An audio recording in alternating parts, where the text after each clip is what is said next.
Alhamdulillah, nahmaduhu wa nasta'inuhu wa nastaghfiruh wa na'udzu billah min shururi anfusina wa sayyiati a'malina. May yahdihillahu fala mudhillalah wa may yudlil fala hadiyalah. Asyhadu an la ilaha illallah wahdahu la syarikalah wa asyhadu anna Muhammadan abduhu wa rasuluh, amma ba'du.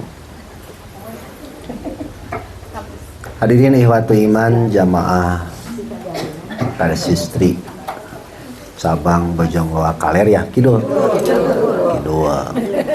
jawe ngarah respon baik yang jadi anggota ataupun yang baru simpatisan, terutama untuk Syekh Bobet, Ibu Hajah Deti sekeluarga, mudah-mudahan istiqomah dan husnul khotimah.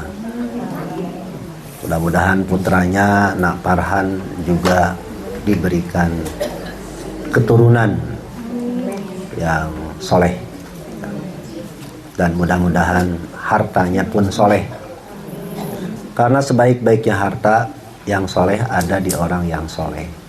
Salah satunya rumahnya bukan hanya kepentingan keluarga tapi kepentingan dakwah, dan alhamdulillah kita pun setiap 3 bulan sekali diundang oleh beliau untuk sama-sama ngaji. Tadi sudah dibacakan ayat Al-Quran dari surat Al-Baqarah secara bersama-sama. Ada juga yang dibacakan secara sendirian dan diterjemahkan. Sebelum kita buka dialog, saya akan menyampaikan dulu hadis yang cukup panjang, tapi isinya insya Allah tidak terlalu panjang. Hadis yang diterima dari sahabat Iyad yang diriwayatkan oleh Imam Muslim. Iyad bin Himar al-Mujassi'i radhiyallahu an, bahwasanya dia menyampaikan hadis Rasulullah sallallahu alaihi wasallam. Pada satu ketika di dalam khutbahnya, Rasulullah sallallahu alaihi wasallam bersabda, "Ala, ingatlah, perhatikanlah, inna rabbi, sesungguhnya Tuhanku, amaroni, menyuruh kepadaku, an u'allimakum ma jahiltum, mengajarkan sesuatu kepada kamu yang tidak kamu ketahui, mimma alamani yaumi hadza, dari pelajaran yang pernah diajarkan kepadaku pada hari ini." Pelajaran yang pertama, kata Nabi, kullu malin nahatuhu abdan halalun, setiap harta yang aku berikan kepada seorang hamba asalnya adalah halal. Wa inni khalaqtu ibadi hunafa'a kullahum, dan sesungguhnya pada mulanya aku ciptakan hamba-hambaku itu hunafa'a, lurus bertauhid.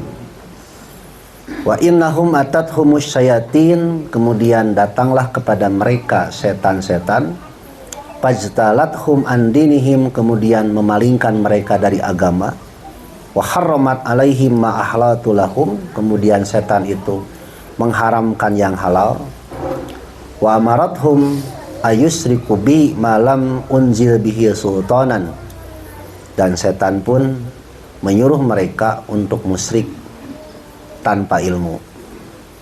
Wa innallaha nadhara ila ahlil ardi pamaqatahum arabahum wa ajamahum illa baqaya min ahlil kitab. Lalu Allah melihat kepada penduduk bumi, kemudian Allah murka kepada mereka, bangsa Arab ataupun di luar bangsa Arab, kecuali sebagian ahli kitab. Innama ba'astuka li abtaliyaka wa abtaliyabika, sesungguhnya aku mengutusmu untuk aku uji dan aku menguji kamu.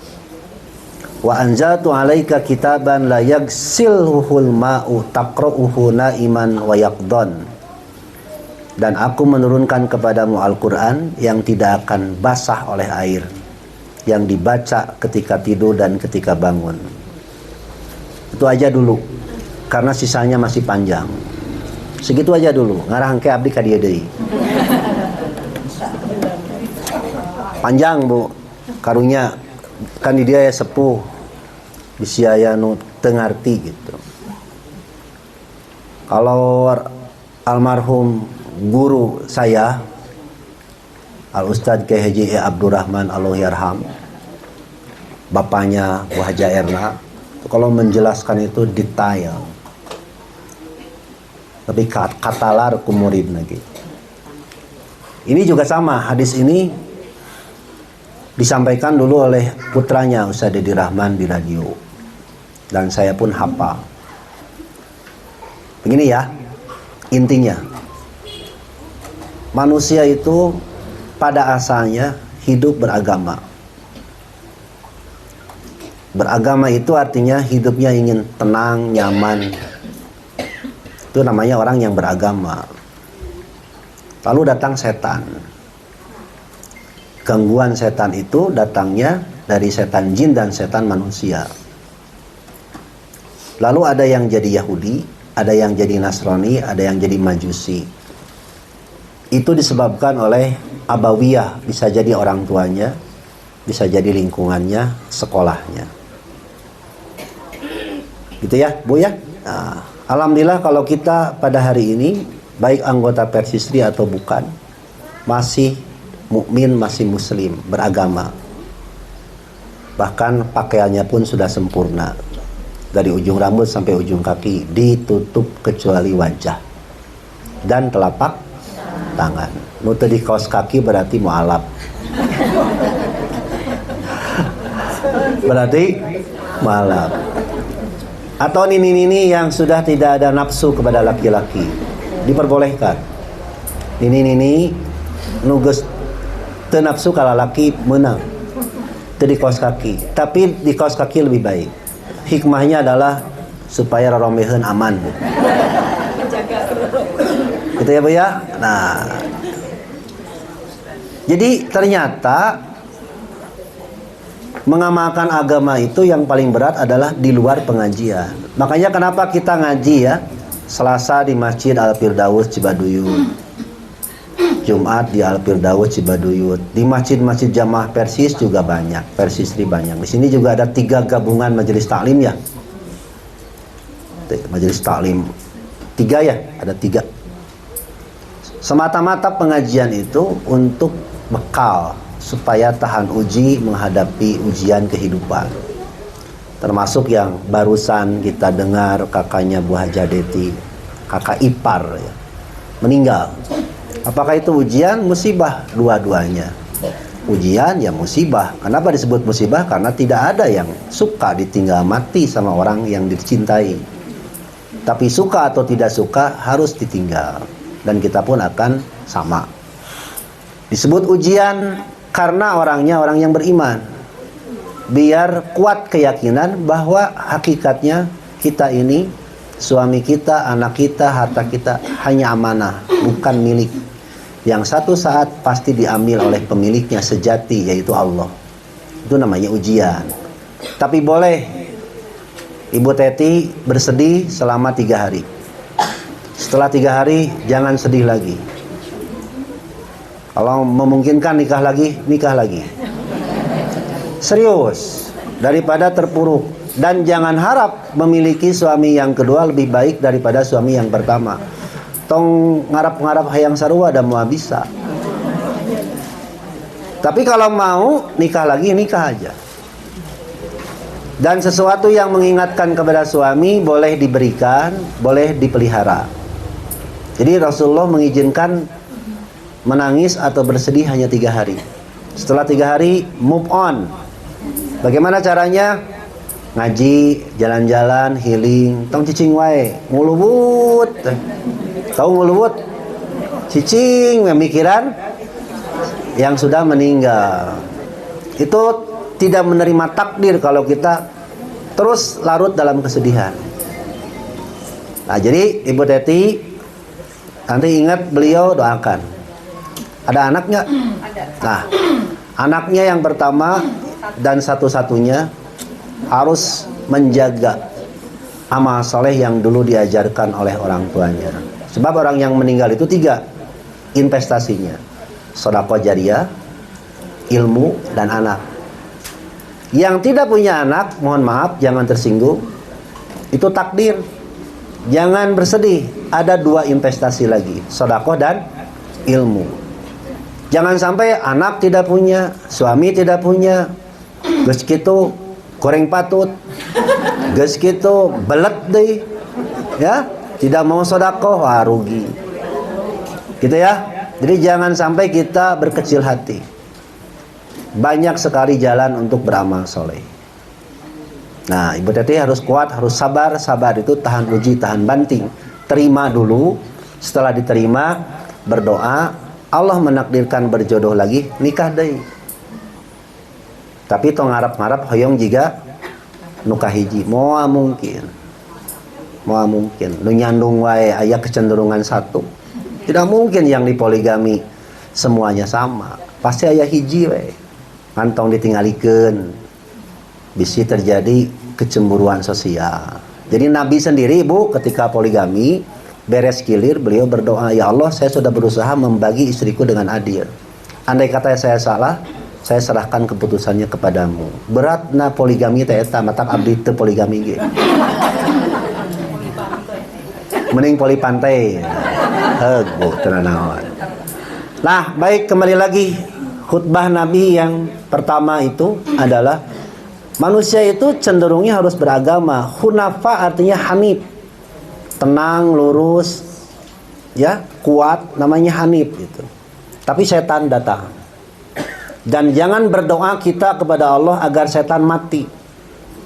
Sengaja setan diciptakan agar kita kuat dan tahu mana musuh, mana bukan musuh. Jangan kita membunuh anjing yang menggonggong, mending datang kepada pemiliknya bagaimana supaya anjing tidak menggonggong dan menggigit kita. Setan ciptaan siapa? Minta saja kepada Allah. Gitu. Yang kedua, sungguhnya segala rizki yang Allah berikan itu pada asalnya halal. Cuma oleh manusia diubah melalui gangguan setan. Ada yang menghalalkan yang haram, ada yang mengharamkan yang halal. Hukum halal dan haram hanya ada di Quran dan di hadis Nabi yang sahih. Manusia tidak berhak menghalalkan dan mengharamkan. Ustadz, ulama, kiai bukan menghalalkan, menyampaikan ini halal, ini haram. Nah, sebelum manusia nanti bercampur dengan yang haram. Makanya salah satu cara membersihkan harta yang halal itu adalah dengan cara disodakohkan.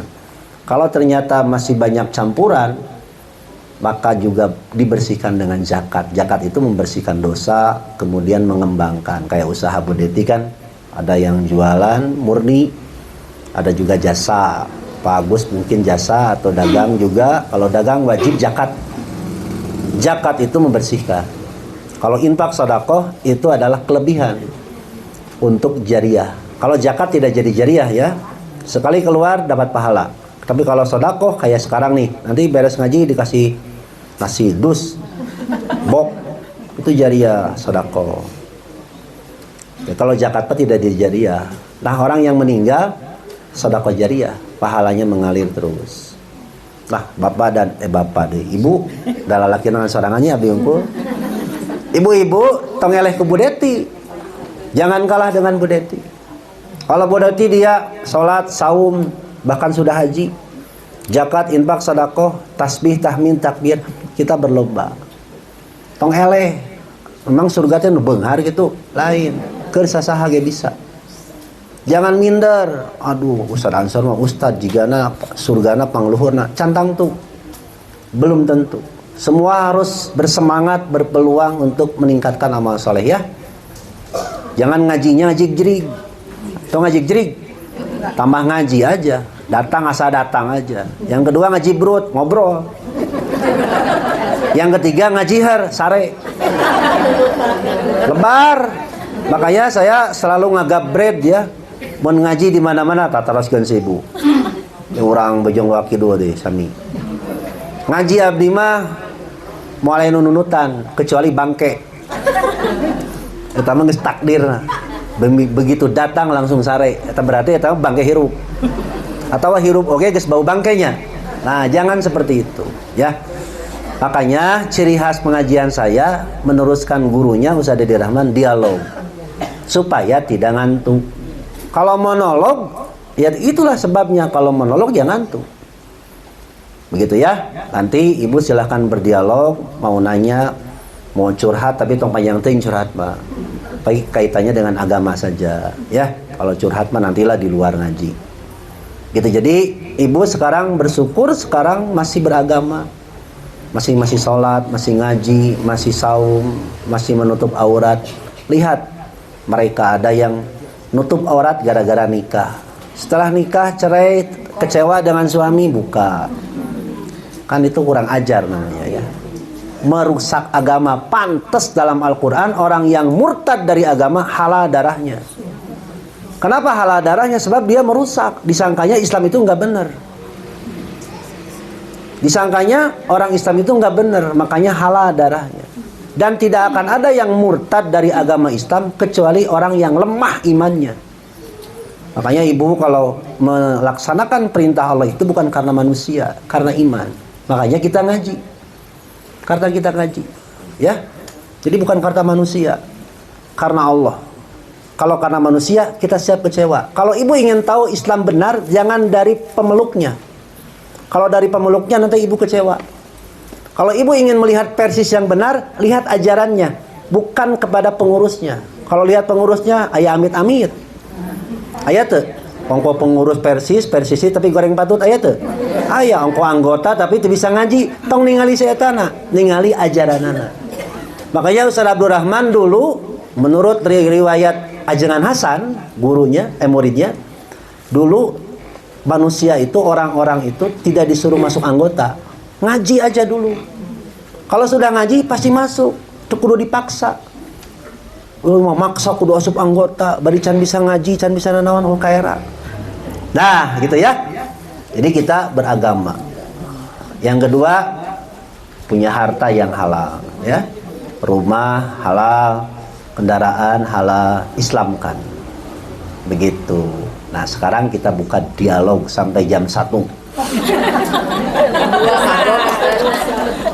Jam 11.30. Luasnya disebut jam 1-nya. Jam 11.30. Saya buka yang pertama. Ya, Bu Pribumi dulu, Bu Haja Deti.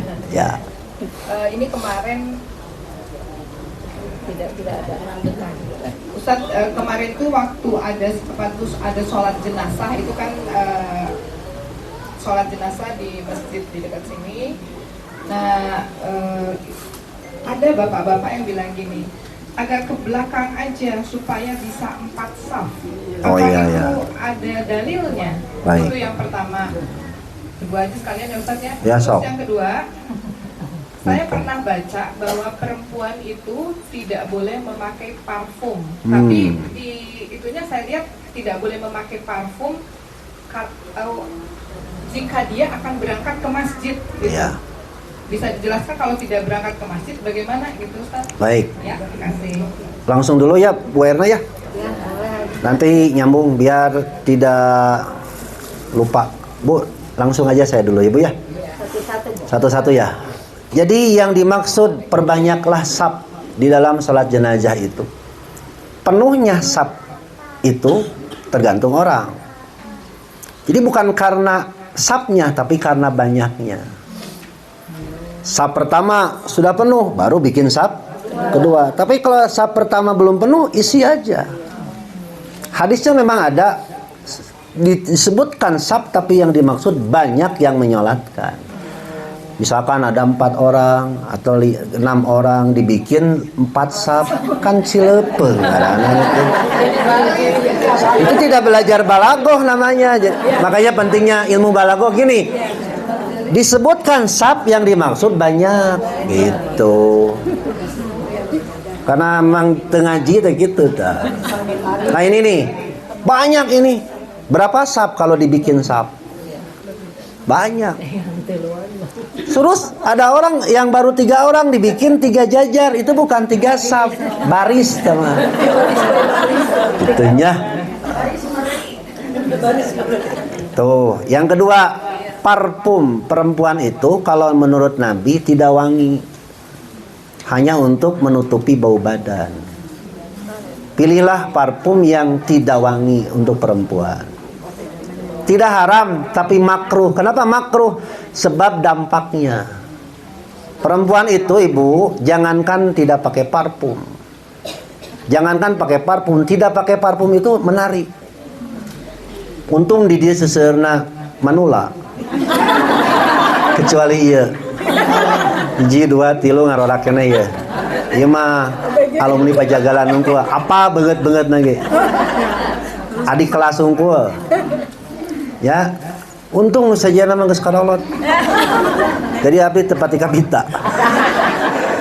Nah, perempuan itu mengandung daya tarik, tidak sampai haram, cuma dimakruhkan. Ya. Cuma kalau bisa parfumnya jangan terlalu menyengat. Kalau bisa jangan wangi tapi tidak bau badan. Kalau Ustaz Didi Rahman dulu menjawabnya, Islam kan mengajarkan yang wangi-wangi. Nah, bagaimana kalau perempuan tidak wangi alias baunya geuleuh ya enggak? Nah, caranya kalau zaman saya dulu pakai apu. Ayeuna ge sok make kene MBK atau MBK? Nah, atau Rexona. Ya. Kalau pakai parfum ternyata wangi, jangan terlalu menyengat. Yang kedua, setelah pakai parfum, apalagi keluar rumah, jangan berlenggak-lenggok kayak ublag. Maaf ya. Emang begitu. Dina hadisnya gitu. Cik bahasa. Nah, ini hadis Ustaz. Kan ibu-ibu mah orang soleh. Bukan al-ublagu. Puntennya. Bisi di dia yang mantan al-ublagu, saya mohon maaf. Kenapa mesti tersinggung? Da emang naon sih ngaranna? Wanita tuna susila, wanita pekerja seks komersil. Sina ublag. Gitu keneh gitu. Keneh matak entong. Nah, maaf. Wanita yang pakai parfum kemudian pakai jilbab berlenggak-lenggok seperti pelacur. Siata. Maaf ya, saya harus sampaikan bahasa nabinya begitu. Nah, kalau tidak seperti pelacur, ibu harus sopan. Bagaimana sopannya? Tecementil. Apa cementil itu? Tejetek. Tidak ganjen. Biasa aja kan ibu sudah punya suami. Kecuali randa. Kalau janda yang pengen nikah lagi, rada-rada cari perhatian boleh. Kalau ingin menikah lagi boleh lah, tapi jangan terlalu menor. Biasa aja. Maaf ya Bu ya. Bahasa kasarnya qalilul adab. Perempuan pelacur itu rendah sekali adabnya. Nah, kalau tidak ingin seperti pelacur, ibu harus sopan. Bolehlah cari perhatian, ingin ditaksir mah boleh. Tapi tong nyirikeun teu ingat tuh. Nepi ka lelenean gitu. Ah ustad da cenah ieu mah ngora keneh euy nepi ka antel. Hayang ditaksir atau naik ojek, naik mobil online, ah supirna kasep. Ngahaja dikitukeun. Nah, itu namanya ganjen. Kembali lagi ke pertanyaan, parfum bagi perempuan itu boleh. Tidak sampai haram. Mau keluar rumah, mau di dalam rumah, saya senang perempuan wangi. Kebetulan istri saya tidak suka pakai parfum. Tapi udah terbawa HP. Apaleun. Istri saya itu bersih, teu pakai parfum. Geus mama bae teu kudu parfum ngarah teu loba teuing keluaran biaya. Hemat ibu, bedak hanya pelembab. Merek nangan Wardah hungkul. Baheula mah murah, ayeuna mah rada mahal. Sekarang anak saya, glowing. Bedak dasar, bedak malam, bedak siang. Wah, ngeri. Anaknya. Ibunya enggak. Nah, kembali ke pertanyaan Bu Haja Deti, jadi boleh pakai parfum, tapi jangan terlalu menyengat. Yang penting mah ibu tidak bau. Bajunya wangi lah, untuk bau dahdir gitu ya. Ya nu hieup geuningannya. Punten nya, Billy ya Maya yang terkena penyakit BB, obatnya sebenarnya murah, make apu. Apu teh kapur. Kapur ditumbuk. Kapur sirih. Nah, dicairan Di bawah ketiak simpan, insya Allah mau bau. Murah meriah asli. Mau ada beja-beja, abdi ge ngangge. Baheula maat teu ya teman. Panas. Teu panas. Sok ibu angseun abdi seungit bau. Terpercaya mah. Jadi kalau ibu jangan memaksakan beli parfum yang mahal-mahal atau yang ori. Kalau mau parfum yang biasa 10.000 ya. Anu 10 mili geningan campurana 80 mili. Anu dipakai sekali langsung leungit. Gitu. Nah, jadi parfum itu hukumnya makruh untuk perempuan kalau menyengat. Tapi kalau tujuannya supaya tidak bau badan, tidak apa-apa. Tapi lihat kesananya, berlenggak-lenggok kayak pelacur. Entar ibunya ayah kan no istri teh mapahna gemoy aya teh. Jika mau tenangan, memang gaya anak itu menarik lah. Ayah nu kitu. Geboy. Memang istri mah kitu mau jagreg atuh. Tahu jagreg? Keras gitu. Tegak. Kalau perempuan memang begitu perempuan. Kalau saya jalan kayak ibu-ibu, nah itu namanya lebay. Gitu ya. Itu parfum. Parfumnya boleh beralkohol, boleh tidak. Asal jangan diminum aja alkoholnya. Jadi alkohol dalam parfum itu supaya lebih fresh, supaya lebih seger lah, lengket gitu. Makanya pakai alkohol. Dan tidak haram karena tidak ada yang minum alkohol melalui pori-pori kulit. Nu haram alkohol diminum. Jadi Dewan Hizbah mengatakan boleh pakai parfum beralkohol asal jangan diminum. Paham Bu? Tapi gimana? Terbawa sholat juga boleh. Yang tidak boleh itu diminum. Dan itu sudah clear, sudah bersih karena sudah hanya campuran, tidak murni. Ku abdi ka angse ieu. Teu bararawu da. Teu seungit teuing. Teu bau teuing biasa. Abdi tadi penak jeung Budeti biasa. Teu juk kieu tah. Tah.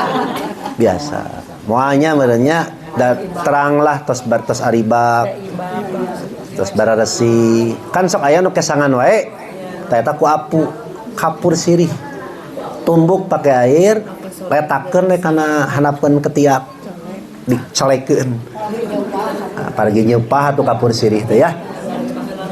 Tos ya, yang kedua, ibu orang Masjid As-Sobar.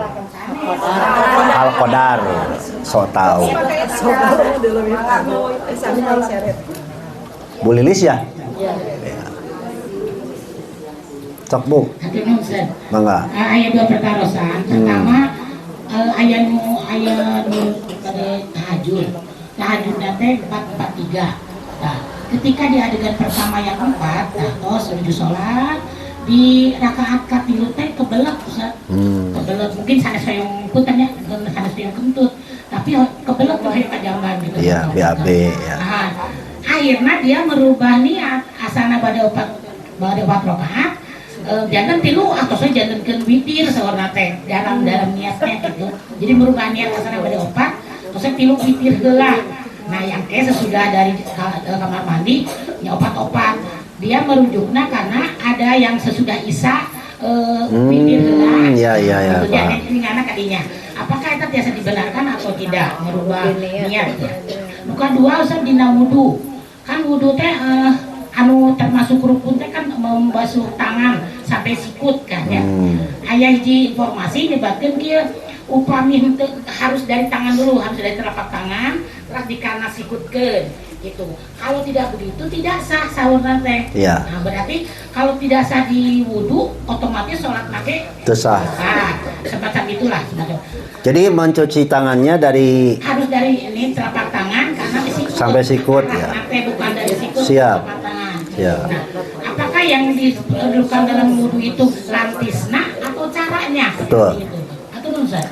sawang sunnah.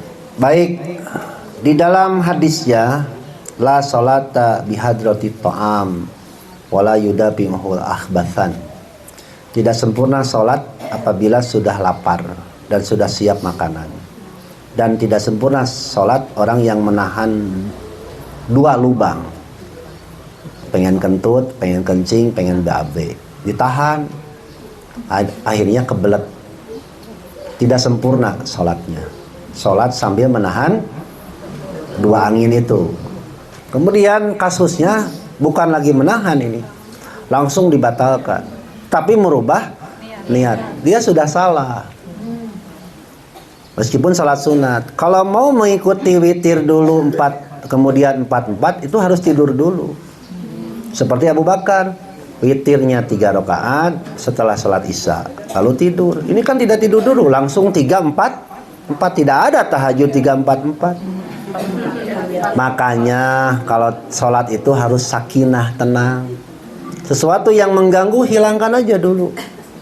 Daripada merusak jadi 3-4 tidak ada, kecuali tidur dulu.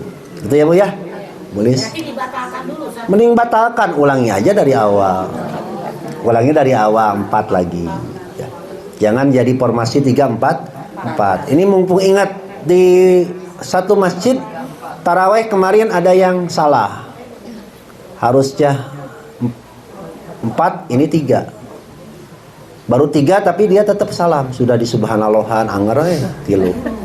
Akhirnya merubah posisi taraweh. Jadi 3-4. Kata saya salah. Nanti kalau terjadi lagi lupa, baru 3 rakaat. Tinggal nambah dulu 1 rakaat, lalu sujud sahwi, salam. Setelah itu baru lanjutkan 4, lalu 3. Begitu caranya. Kayak kasusnya kayak tadi, Bulis. Jadi kalau ibu kebelet, batalkan, ulangi lagi dari awal 4. Jadi jangan mengubah niat. Memang usaha gitu sholat ini ngarobah gitu. Kecuali saum mutlak, saum sunat tidak ada dalilnya, harus menetapkan di malam hari. Kalau saum sunat mah bebas. Misalkan tidak niat saum hari ini, kebetulan tidak ada makanan dan belum makan apa-apa. Ibu mau niat saum, saya saum aja. Kebetulan belum makan, belum minum. Itu beda saum. Salat mah ya ibu kudah di awal. Ya. Nah, kemudian tidak ada perubahan niat dalam salat. Tidak ada perubahan niat dalam salat. Yang kedua, tidak harus sama niat orang yang salat dengan yang bermakmum. Artinya boleh kita bermakmum kepada orang yang sedang salat sunat. Gitu. Seperti Nabi. Tapi kan waktu safar di Mekah itu jamaah qashar. Jamaah qashar kan? Beliau jadi imam karena pemimpin. Beres salat duhur 2 rakaat, kata Nabi, saya mah sedang safar, kamu nambah ya. Beres Nabi 2 rakaat, para sahabat yang lain orang Mekah, beliau nambah 2. Yang kedua nih, orang yang salat sunat boleh jadi imam? Boleh. Misalkan ibu sudah salat wajib, kebetulan ada orang yang mau berjamaah, tidak ada teman, oleh ibu ditemani, ibu jadi imamnya, boleh. Nah salat ibu yang kedua itu sunat kan, karena sudah hanya dia, karena ibu salat lagi untuk menemani orang berjamaah, itu salat sedekah namanya, boleh. Yang kedua tentang mencuci tangan. Di dalam Qur'annya, wa aydiyakum ilal marafiq, fagsilu wujuhakum wa aydiyakum ilal marafiq. Ila sampai sikut. Menurut ilmu bahasa Arab, itu disebutnya wasfun libayani halil ghalibi, sifat menerangkan kebiasaan. Dalam prakteknya mencuci tangan itu boleh dari atas ke bawah, boleh dari bawah ke atas, yang penting lantis sempurna. Itu bulis yang berpahaman harus dari ujung telapak tangan ke ujung sikut, dia memahaminya secara dohir, bukan secara makna. Ila itu sampai sikut, artinya yang wajib dicuci itu tangannya. Batasnya sampai sikut, batasnya. Dalam prakteknya kan meskipun dari sikut ke Telapak tangan kan dibolak-baliknya, digosok, namanya juga mencuci bolak-balik. Bukan begini, udah aja airnya. Namanya mencuci itu digosok, bukan sekedar basah. Dalam kenyataannya menggosok tangan itu dibolak-balik, dari depan ke belakang, dari belakang ke depan, begitu kan?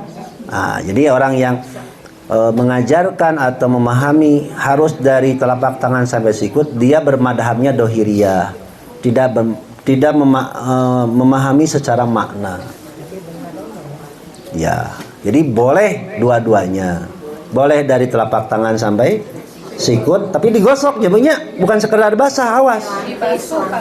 Dibasuh, digosok, dibasuh, bukan sekedar basah. Boleh juga dari sikut sampai tangan, itu pun dibasuh. Jangan asal basah, sebab ada yang terlewat biasanya. Nah itu Bu, saya pemahamannya dari sisi bahasa ya, dan secara balagoh. Inti nama pinter, lantisnya sempurna lah. Tercuci semuanya, namanya lantis sempurna. Mau ngertiin na budaya mah lantis teh. Rata tuh. Lantisnya naon? Merata. Bukan merana, tapi merata. Udah? Baru Bu Lilis. Yang ketiga. Sikut tadi Ya. ada hadis saya pernah baca. Ya. Boleh lebih soalnya nanti pas hari kiamat itu ada apa? Burron muhajalin. Iya. Ya, betul. Di antara penyempurna wudhu itu, pertama melebihkan bagian wudhu, anggota wudhu, supaya sempurna, dilebihkan dari sikut. Nah, itu betul dalam hadis di dalam kitab Bulughul Maram, karena kita seguru seilmu jadi hafal ya. Jadi boleh ibu melebihi mencuci tangan lebih dari sikut, biar tadi tidak terlewat, dan nanti di akhirat akan terlihat gurron muhajjalin, wajahnya bercahaya, bekas wudunya. Bekas wudu itu ada dua, karena sempurna wudunya, yang kedua karena akhlaknya. Orang yang berwudu, dia akan menjaga tangannya dari yang haram. Orang yang wudunya benar, dia akan menjaga wajahnya dari yang haram. Orang yang wudunya benar, someah, ramah, salam, sopan, itu yang wudunya benar. Kermat tepat gelis, jam meduduai, geus kitu teh goreng patut deh. Nah jangan begitu, orang yang ahli wudu mah someah. Tapi perempuan jangan juga terlalu someah kepada orang yang tidak dikenal. Bisi kieu tah. Apalagi ke laki-laki ya. Ibu jangan ulah lalaki mah dibere awe anu kitu teh sok nerejal, nyerenteng. Ibu kalau ke laki-laki yang lain belum dikenal biasa aja. Tapi kalau yang sudah dikenal aman, nah baru someah. Ibu kudu judes aja jadi awe Pak. Jika abdi baheula nembak pun bojo udah langsung diterima. Oh galak. Kayak geus lindeuk mah ka mana-mana ge nuturkeun. Di perempuan begitu ya, ahli wudu itu wajahnya bercahaya. Nanti di akhirat ibu akan dipanggil oleh Nabi dari bekas wudunya, meskipun tidak tahu namanya siapa. Ummati, ummati. Nah orang yang tidak sempurna wudunya, anggota wudunya akan dicuci dengan api neraka. Rasulullah sampai berkata, wailun lil aqab, celakalah tumit-tumit yang tidak terkena air. Itu teh baru tumit, apalagi yang lain. Makanya usahakan lantis rata, asbigil wudu. Gitu. Itu asana mah Lela ngaranna teh. Nur Lela. Oh Yeti teh. Oh Teti. Nya salah seutik. Sok. Bu Ian heula. Bu Ian lah. Oh belakang dulu siap. Sok ibu saya teh. Siti Rohmana. Ibu Siti Rohmana. Bajang laki dulu mangga Bu. Ustaz pada naroskeun tentang perempuannya. Saur nate perempuan teu kenging keluar bumi kecuali aya mahram. Bahkan berangkat umroh pun teu kenging. Pamit aya mahram, entah itu ayah, entah itu suami, entah itu istri, adik gitu atau anak. Bagaimana kalau sudah tidak punya suami, tidak punya anak gitu ya? Tidak punya adik juga. Saya paham, Bu. Saya Nah, paham. itu aja Ustaz, terima kasih. Hadisnya la yakhluwanna rajulun la yakhluwanna imra'atun illa wa ma hadzu mahramin.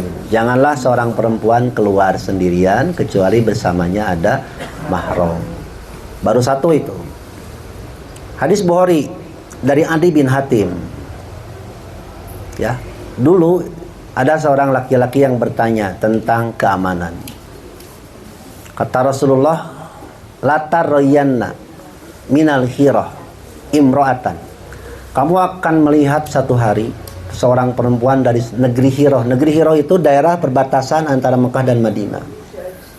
Dia akan mengelilingi Ka'bah, pergi haji atau umroh tanpa pengawal.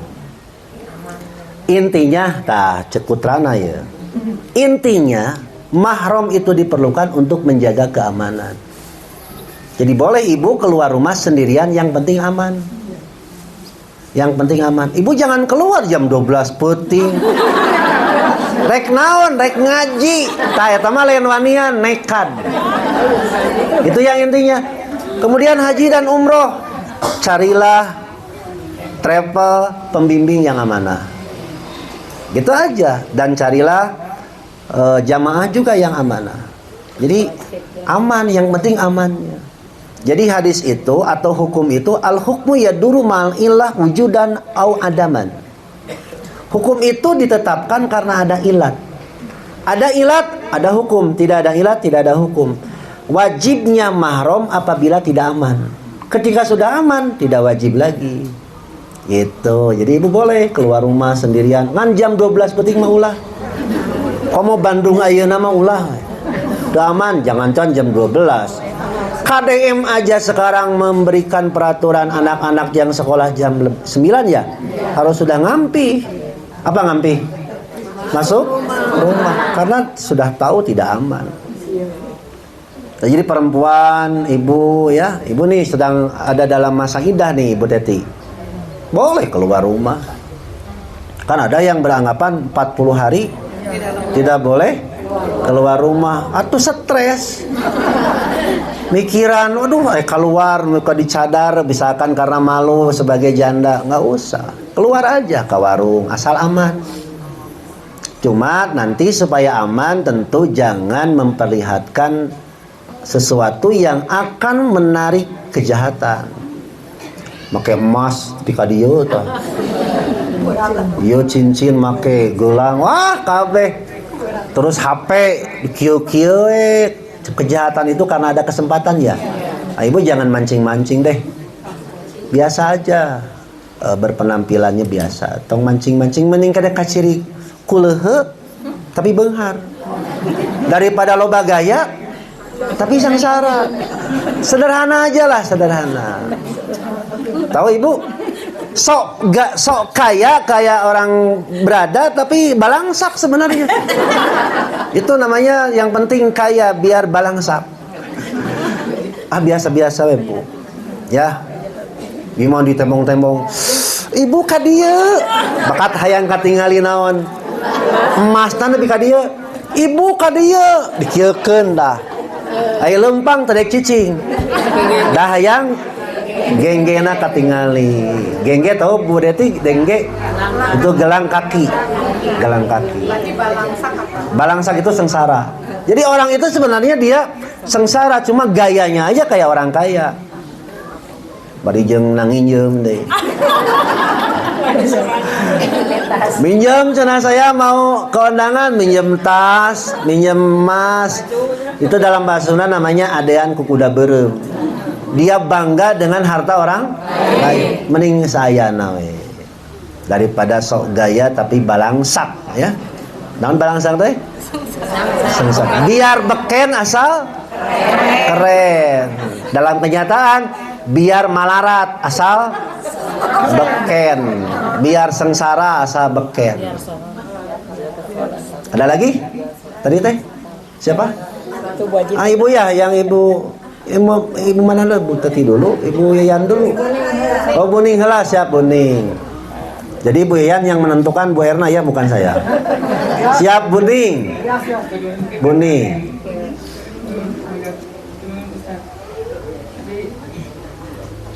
berbicara tentang musibah dan keikhlasan Ah. saja.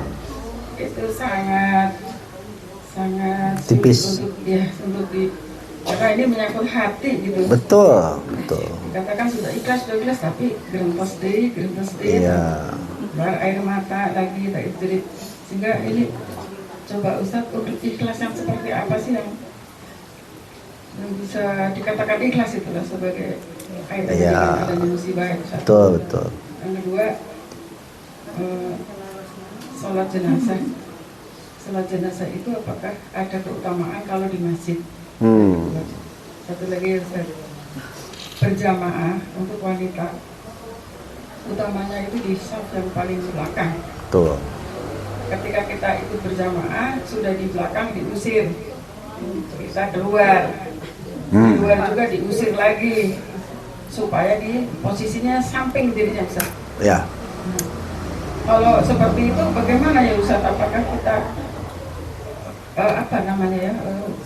derajat makmumnya bagaimana? Apakah lebih baik kita sendiri aja gitu? Ya. Dari samping. Terima kasih. Baik.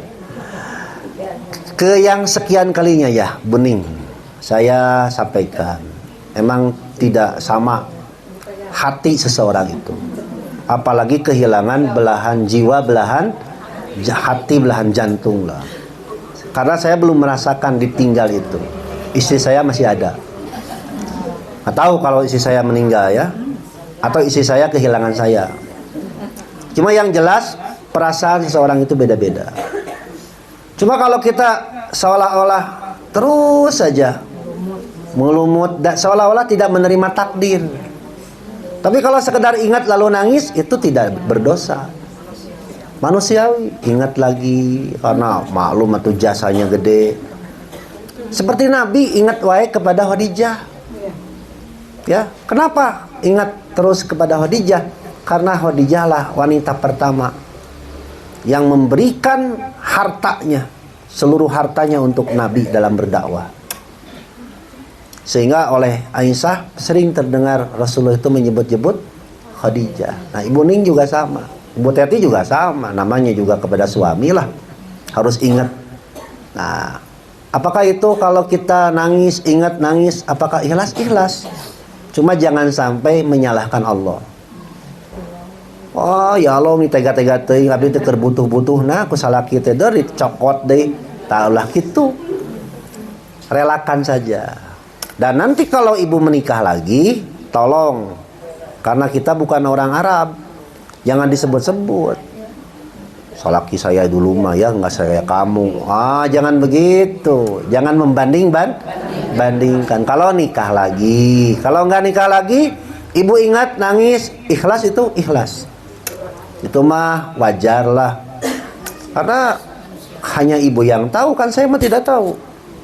Mungkin bagi ibu mah dia istimewa. Bagi yang lain mah tidak istimewa, ada bukan suaminya tuh.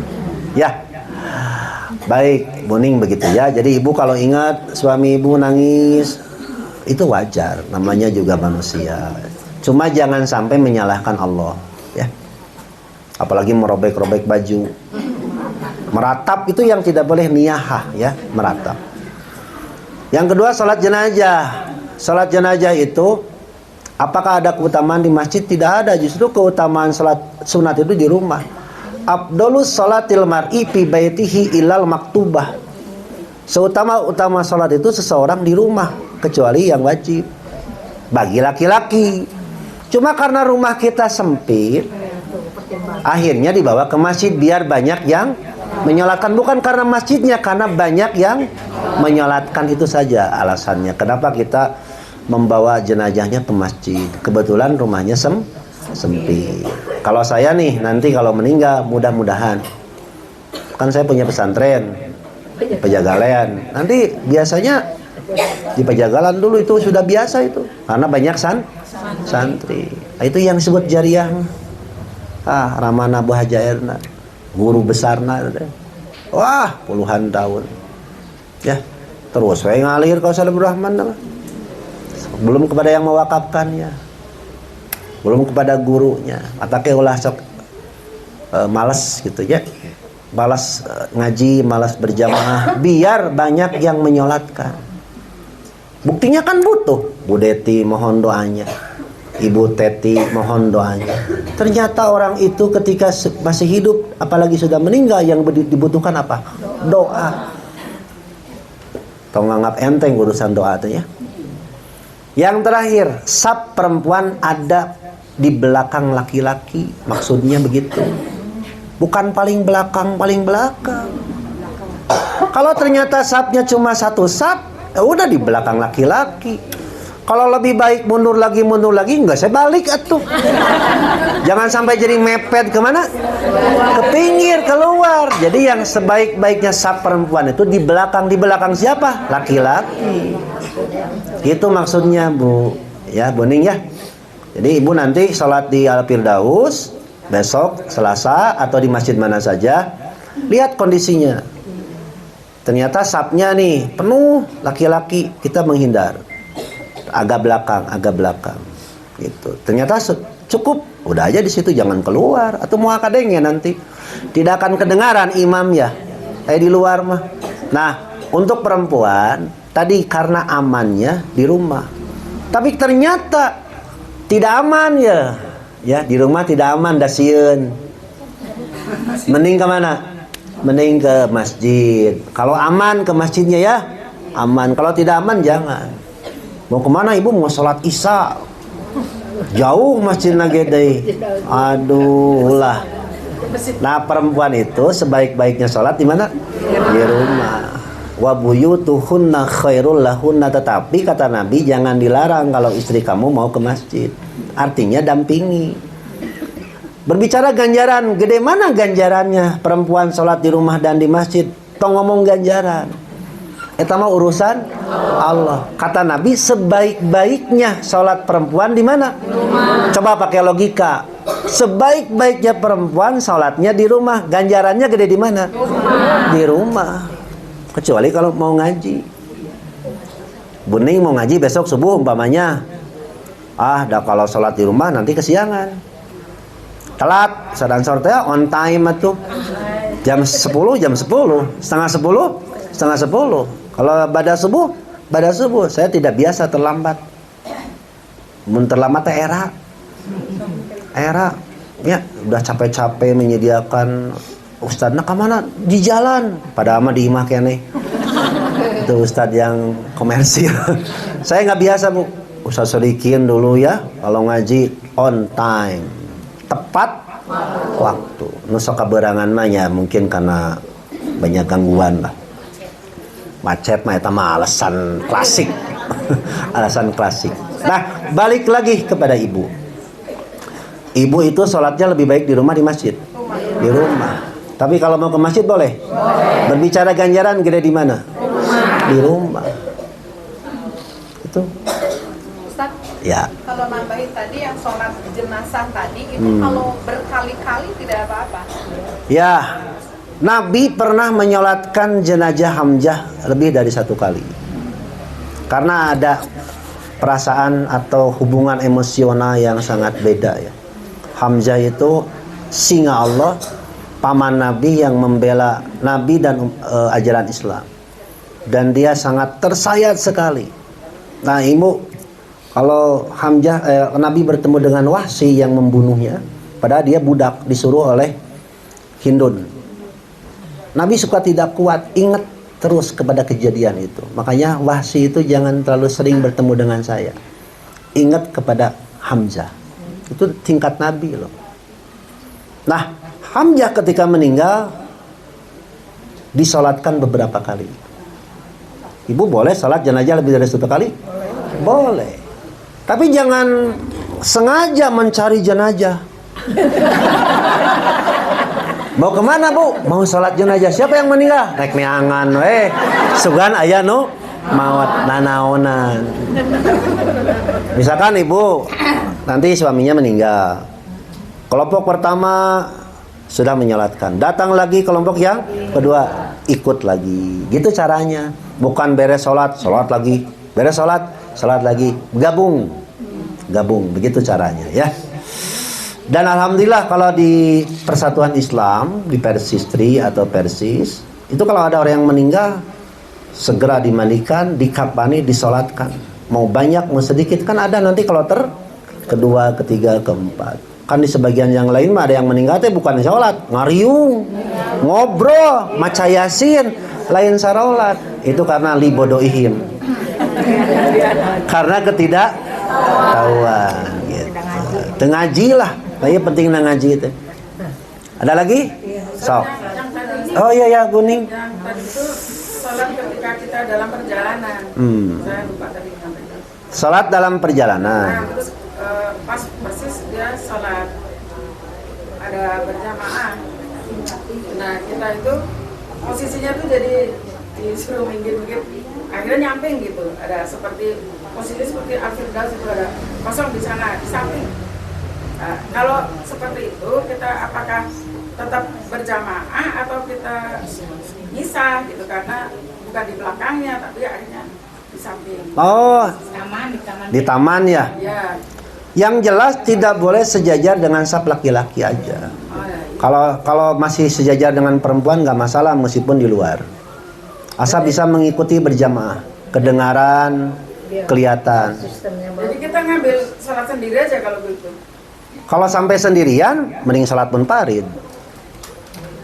Ya, kalau sendirian di belakang saf atau di pinggir di samping tidak boleh kalau sendirian. Kalau sendirian di belakang saf atau berjamaah tidak sah berjamaahnya. Bertiga, misalnya kita bertiga. Kalau bertiga mengikut. Walaupun di samping. Walaupun di samping.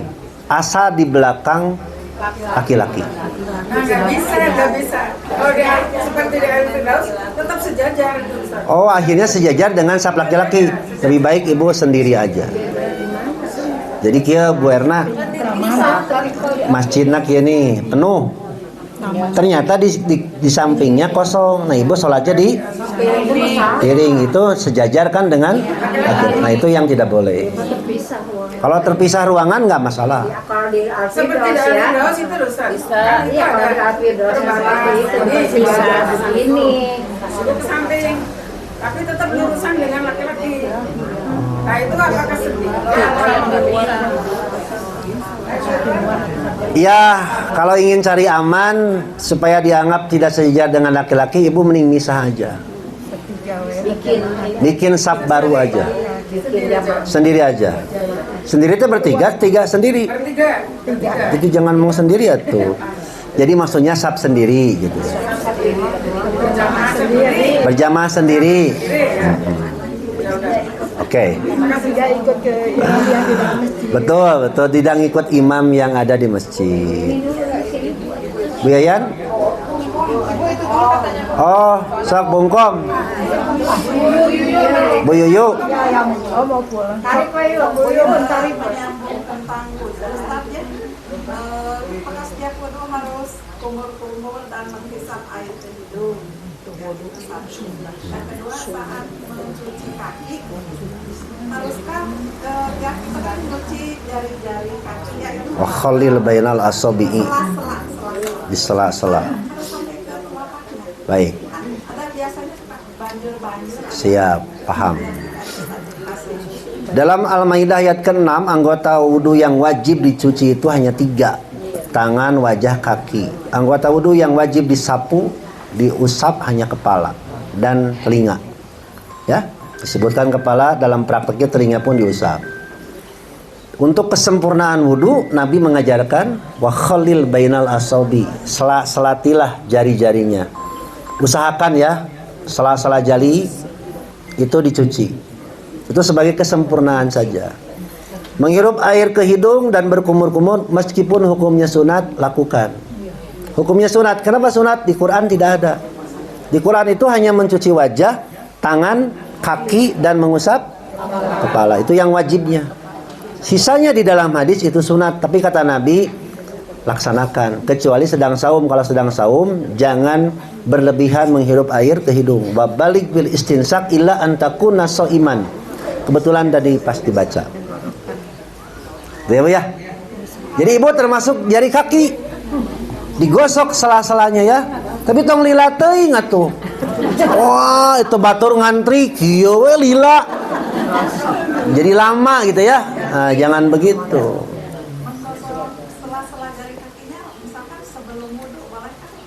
Sebelum wudu. Sebelum wudu. Kalau ibunya habis dari sawah nggak apa-apa.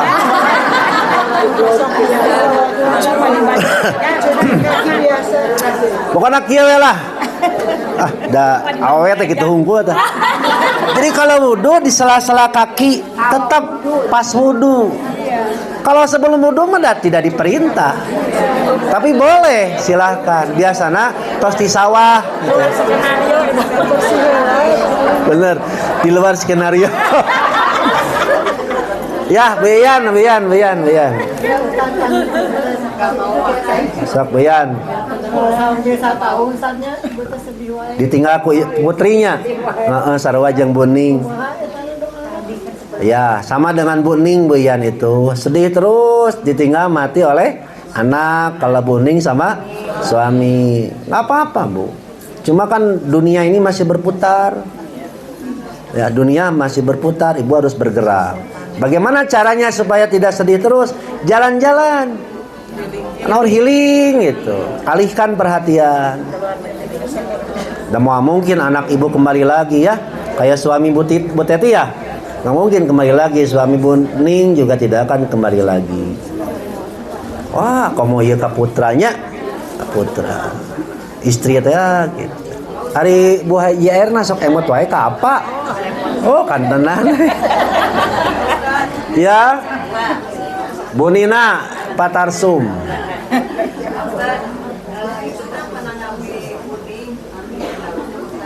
Ya.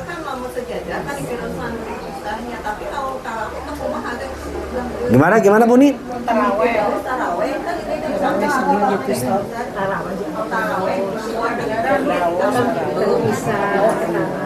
Iya, saya tidak melihat mau taraweh, mau sholat berjamaah biasa. Yang jelas saf perempuan ada di belakang laki-laki.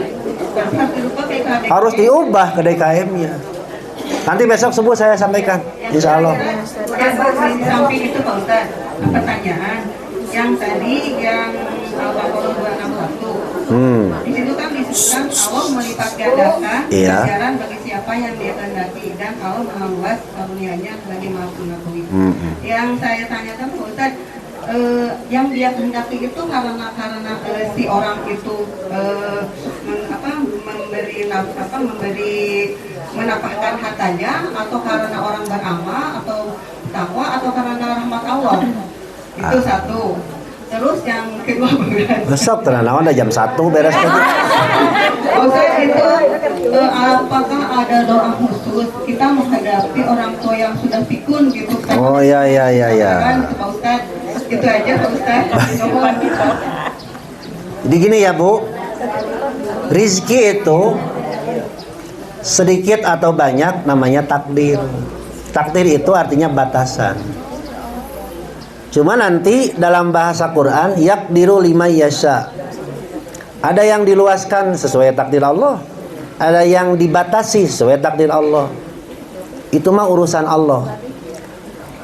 Ada sebabnya usaha manusia, ada. Tapi yang jelas usaha manusia tidak akan ada manfaatnya tanpa Allah.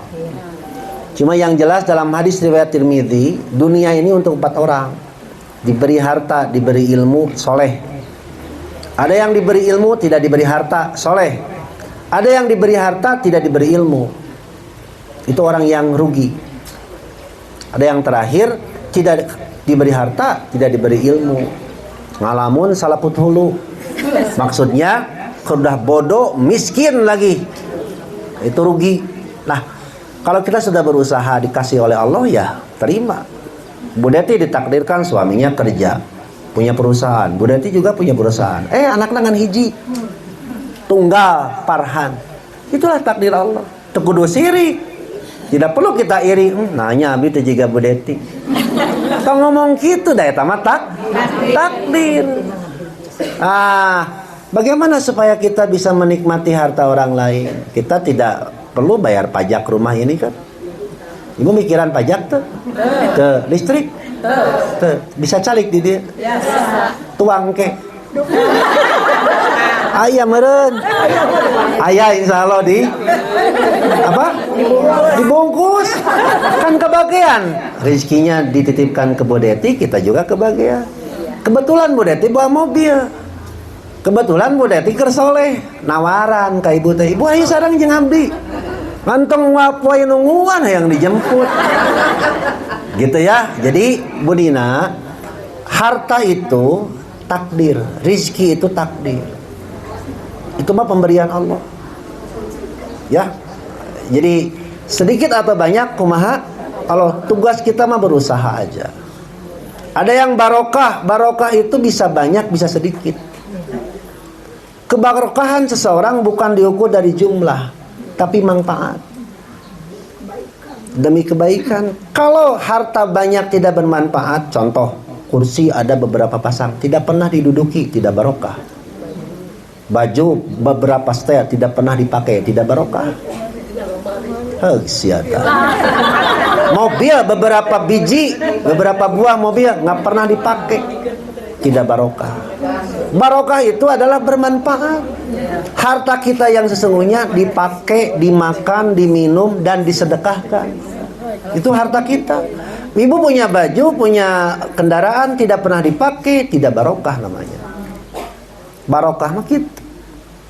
Punya suami, bermanfaat tuh. Bermanfaat, diopi atuh. Tong dianggurkeun. Tahu dianggurkeun? Didiamin, boga salah kita juga tunggu. Dicuekin, jangan begitu, dipakai. Pakai atuh lebar, si kucing. Nah itu barokah. Bu Nina punya harta apa? Punya pila misalkan di Soreang, misal tara dipakai, tara dilongok, tidak dikontrakan, tidak dijual, tidak barokah itu. Diinfakan tuh. Makanya kebarokahan harta itu karena dimakan, diminum, dipakai, disedekahkan. Ibu punya kursi berapa pasang di rumah? Pasang. Diangge tuh Soreana. Awas, namun tuh diangge. Dihisab ku Allah. Serius dihisab Ibu. Kenapa tidak dipakai ini barang? Gitu. Itu Bu Nini ya. Nah, yang kedua apa tadi Bu Nina? Mengurus orang tua. Hah? Iya, mengurus orang tua yang sudah pikun tidak ada doa khusus selain kita harus sabar. Mintalah kekuatan kepada Allah. Kena Ibu udah malami kayak mau. Babuan ngurusna nu panggeulana maot teh. Saya juga merasakan punya orang tua. Oh, orang tua begitu ya, kalau sudah tua, udah gitu sakit-sakitan. Ya kita harus sabar. Kan baheula ge Ibu sarua ngarungsingkeun ka kolotnya. Seorang anak itu merungsingkan orang tua. Tapi orang tua kita rela. Oleh hoge disebut kasep we. Padahal mah bau hanyir.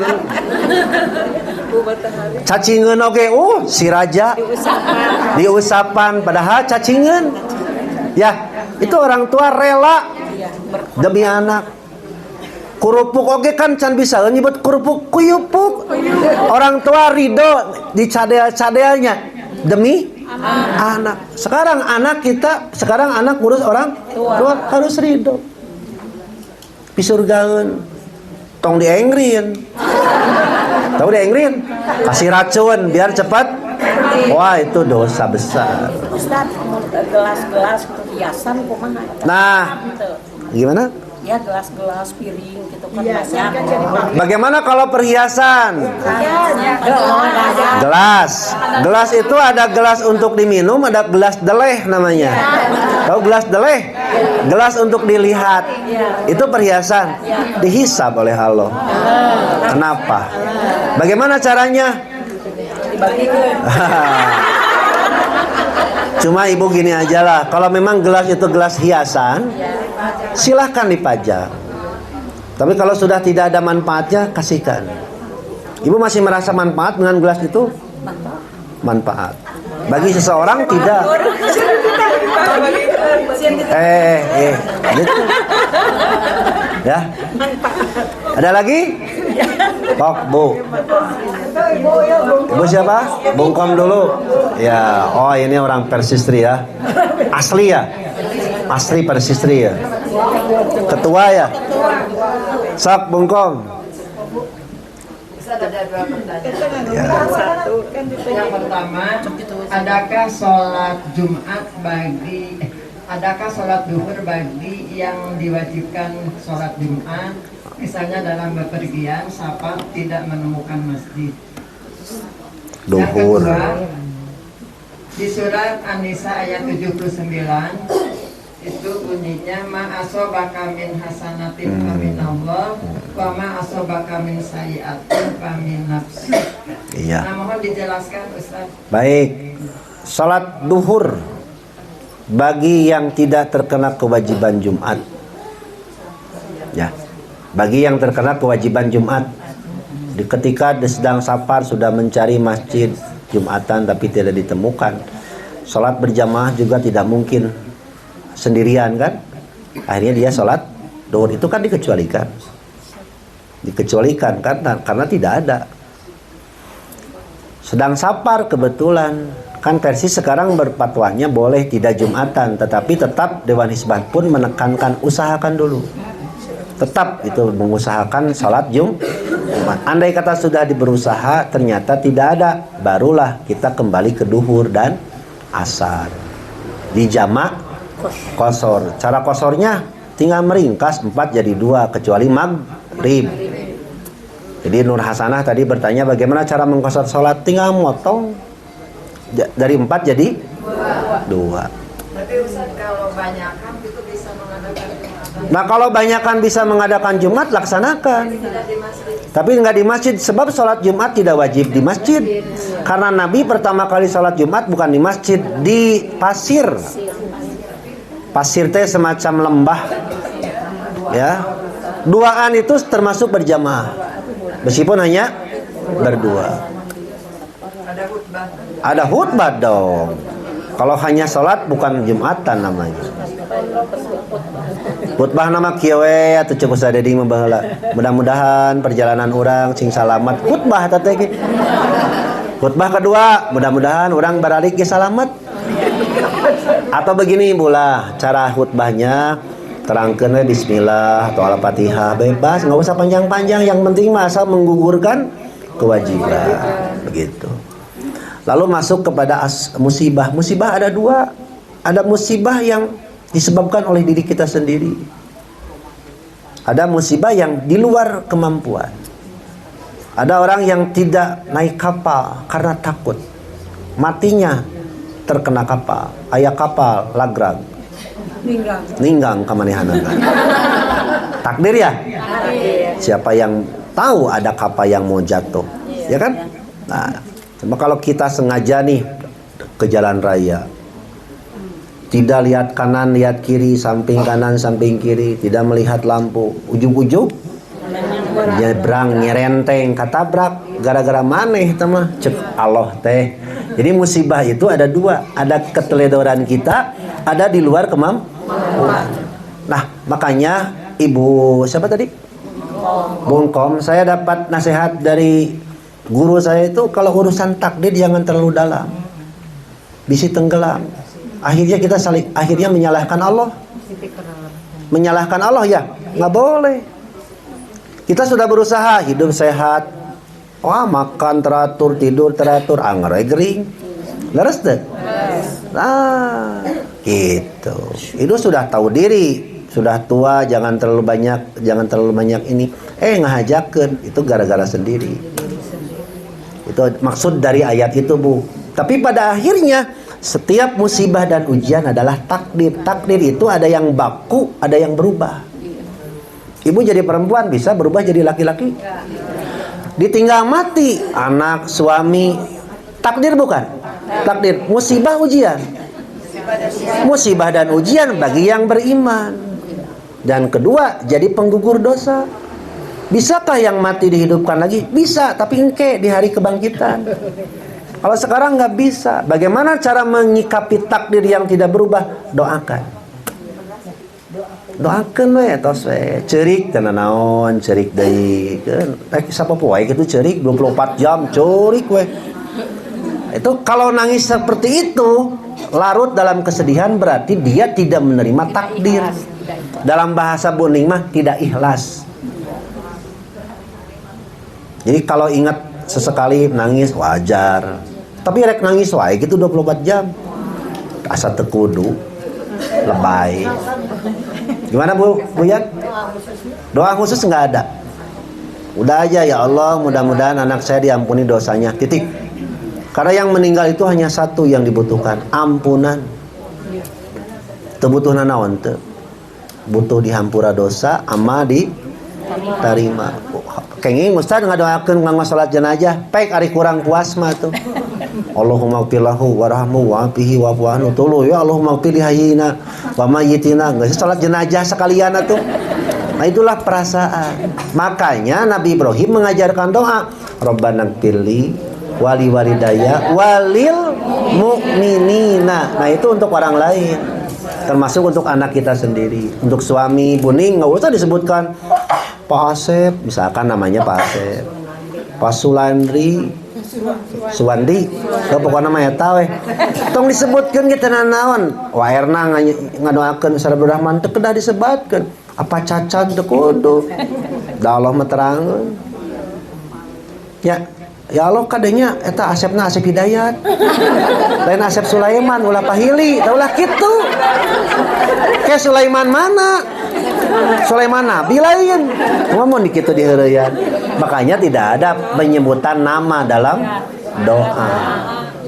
Eta mah terlalu asik perasaan. Aya keneh? Sok. Mana heula Bu Neneng. Iya. Satu-satu. Ya, Bu Neng. Seperti yang tadi apa sih mainan gelas-gelas kayak gitu di rumah kan ada Alas ya. di rumah kan kalau serba beli gitu biar kamu kan di rumah masa lompong ada apa-apa di rumah hiasan. Ya sebagai hiasan boleh. Tapi kalau ibu sudah tidak merasa terhias lagi, mending kasihkan.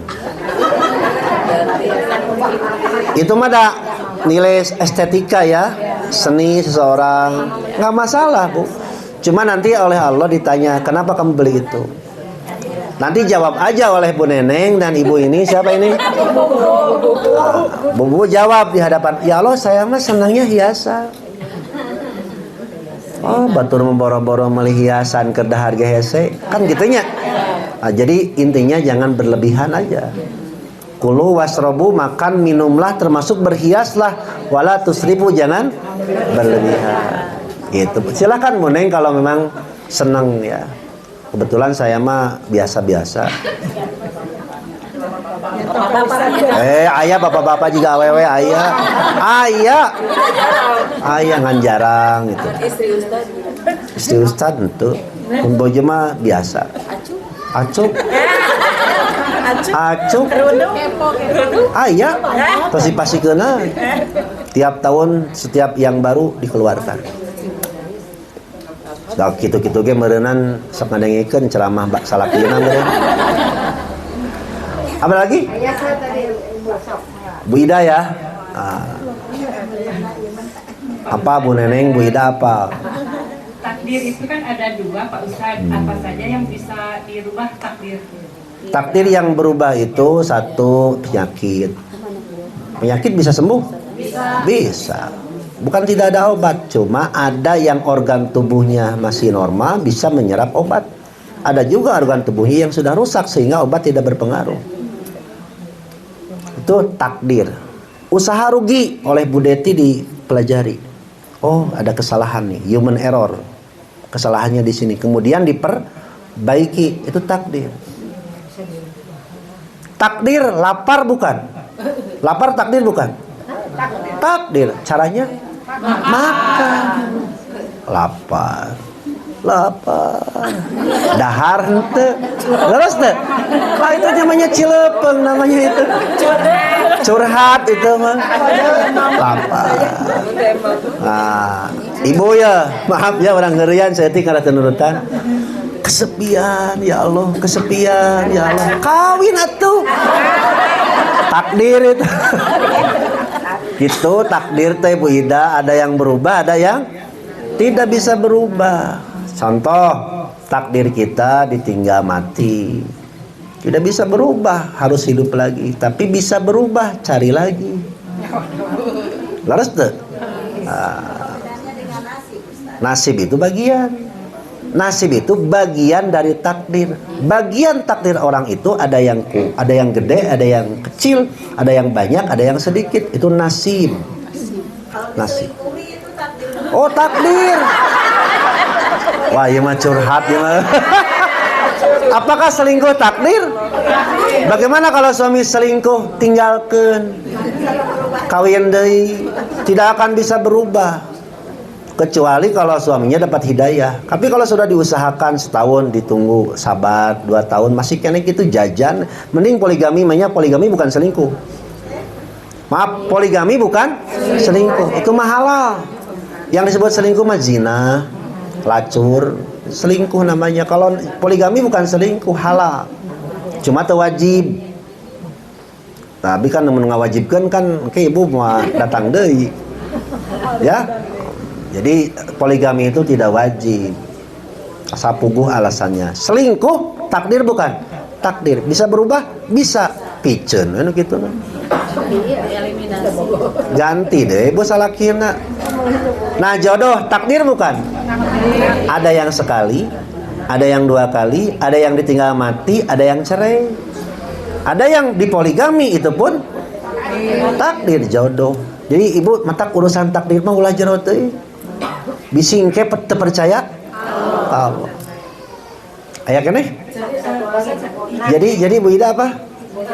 Jika suami meninggal, istri dapat mut'ah, apa itu bisa di berapa persen gitu? Ya, mut'ah itu artinya kasih sayang. Kalau suami meninggal, istri dapat mut'ah, dapat dong. Dapat apa mut'ah itu? Tanda kanyaah. Kalau menurut bahasa Ustaz Sodikin Allahu Yarham di Pejagalan, waktu beliau menerangkan ini, masa kita punya pembantu digaji, istri kita beri atau beri jasa. Berapa persen? Tergantung kesediaan, kesepakatan.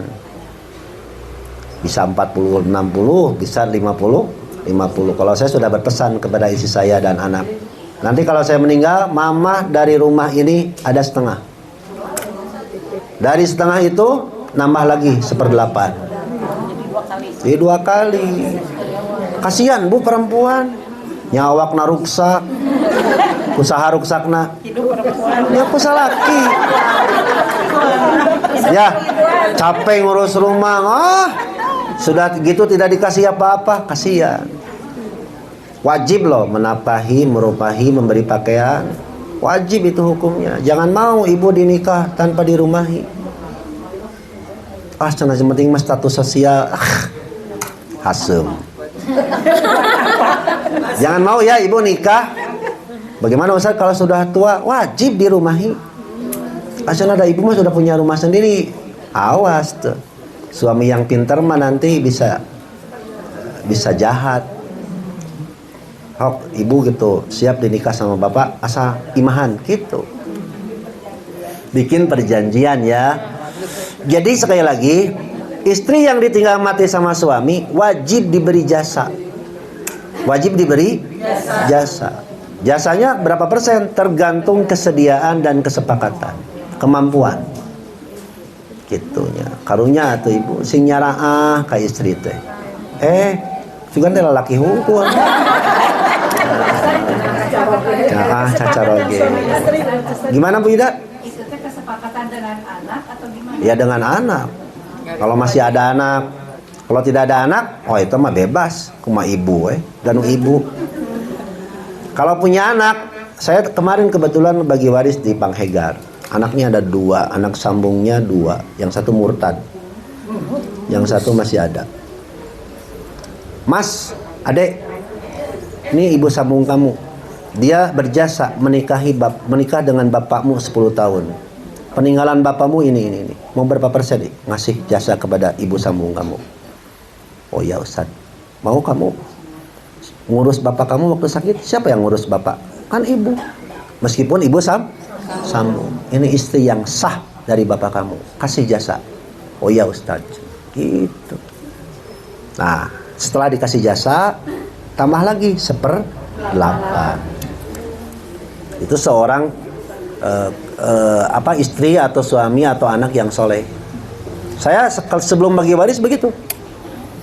Ini harta bersama ya, berjasa meskipun istri kita tidak bekerja. Lain hal dengan Bu Deti.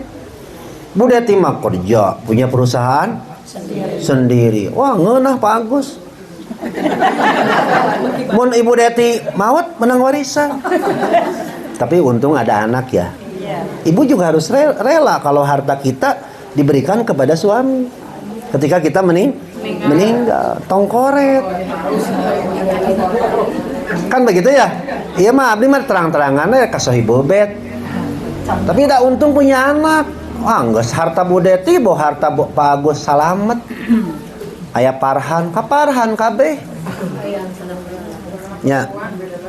Nah, sisanya kalau kita masih punya lebih, berikan kepada yang lain. Ke Baitul Mal. Makanya Bu Deti kalau bisa sebelum meninggal ada tanda-tanda kematian, sebagian wakafkan. Sebagian wakaf karena belum tentu anaknya kalau Ibu Deti meninggal soleh. Sekarang aja soleh nurut ketika masih ada. Kalau sudah meninggal belum tentu. Tidak apal Ibu. Jangan ngomong yakin. Insya Allah soleh. Belum tentu. Solehnya seseorang itu lihat ketika meninggal. Ada, maaf ya, kalau saya ada anaknya, saya nasihati dengan anak-anaknya. Ibumu orang baik dulu, teruskan amal solehnya ya. Begitu dipesankan. Ibu juga nanti kalau mau meninggal kasih wasiat. Parhan, dulu mama suka ngaji di sini. Nanti terusin sama kamu ya, 3 bulan sekali. Sini, suguhan, ongkosan. Gitu. Ustaz Ansar Hungkul nu mani ngomong gitu ke Bu Deti. Batur mah teu waniun. Sieun ke Bu Deti abdi mah teu sieun. Saya mah ingin menyelamatkan Bu Deti dan keluarga. Belum tentu ibu anak kita soleh itu. Makanya jaga terus. Dan kenalkan, nih anak saya. Nih nak, ini jamaah mama. Dulu mama suka bantu ini. Teruskan ya. Begitu pesannya supaya doanya diijabah. Gitu. Ada lagi? Sok. Jam 1 jadinya. Ya, apa Bu? Tanggung jawab suami itu secara fisik 1 menafkahi, merumahi, membeli pakaian. 4 mendidik sebagai imam qawwan. Qawwam itu meluruskan, memberi contoh, mendidik qawamun itu. Memimpin, memberi contoh itu suami. Bukan cici suami itu. Tidak ada batasnya. Suami itu ar-rijal, qawwam. Qawwam itu berasal dari kata qoma yakum, meluruskan. Yang bengkok diluruskan, yang salah dibetulkan, lupa diingatkan, mengayomi, menemani, ngajak healing, nurasap healing. Ya, jalan-jalan, tungtun aya mapah jeung caroge teh. Kaleng, tahu kaleng? Tangkep. Mesra hareupeun batur teh. Ai keur bobogohan hayang deketnya. Ari pas nikah arera teuing aing. Jangan begitu. Justru harus kalau sudah lama, sudah udur harus semakin romantis. Tong dikejetkeun ku ibu teh. Era aing aki-aki. Baheula mah kan ngora keneh ayeuna aki. Begitu Bu ya. Suami itu tidak ada batas dalam bertanggung jawab. Tapi secara fisik mah merumahi, menafkahi, memberi pakaian. Kalau sekarang mah tambah lagi healing, ya, terus skincare, shopping, memberi rumah pakaian ya, healing. Gitu.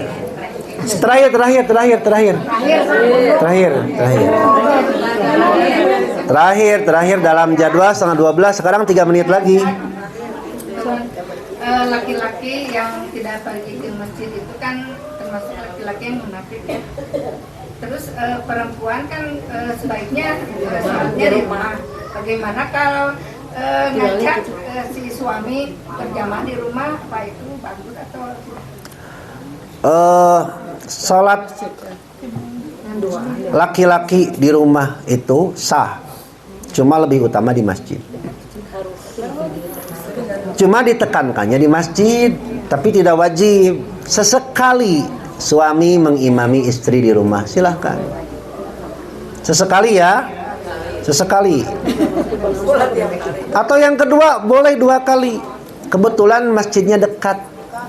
Tunggu mah ya, papa jadi imam dulu atau sholat berjamaah dulu di masjid. Beres, mamahnya atau istrinya nunggu belum sholat lagi si suaminya, itu sedekah. Caranya begitu. Sedekah boleh tidak di masjid gitu Ustaz? Salat sedekah namanya. Ya boleh tidak di masjid. Boleh tidak di masjid. Kalau menemani orang lain, tapi kalau sendirian nggak boleh di rumah. Misalkan nih, Bu Deti udah sholat di masjid, atau Pak Agus sudah sholat di masjid, datang ke rumah sholat sendiri nggak boleh. Atau sholat di masjid di rumah sudah datang ke masjid sholat, gitu kan? Itu beda lagi, boleh. Tapi kalau gabung, yang tidak boleh itu sendirian. Jadi gitu Bu caranya. Mah, tunggu dulu ya, Bapak mau ke masjid. Mamanya nunggu, pas pulang dari masjid diimamin lagi. Nah, suaminya yang mengimami sholat itu sholat sedekah namanya. Udah ya, pas 1:30. Sesuai jam. Saya ngomong jam 1 itu mah just kidding. Mudah-mudahan keluarga Ibu Haja Deti, ya saya doakan nih. Saya doakan semoga diberikan keberkahan. Berkah ketika sehat, berkah ketika sakit, berkah ketika melimpah, berkah ketika sempit. Mudah-mudahan khususnya Nak Parhan diberikan keturunan yang soleh. Yang kedua, untuk ibu-ibu semuanya, mudah-mudahan semakin dekat dengan Allah, sama diberkahi, mudah-mudahan bisa berkumpul nanti di surga dengan keluarga seiman. Ya, mudah-mudahan saya juga bisa datang lagi ke sini ngalamun dionang deui. Montenya dipecat berarti. Terima kasih untuk semuanya, dan saya juga mau pamit, mau ke Pajagalan lagi, dari Pajagalan langsung ke Ramdan, dari Ramdan langsung ke Garut ya. Ke Garut lagi. Live nanti insyaallah. Atur nuhun kasadayana, permios aqulu qouli hadza wa astaghfirullah li wa lakum. Wassalamualaikum warahmatullahi wabarakatuh.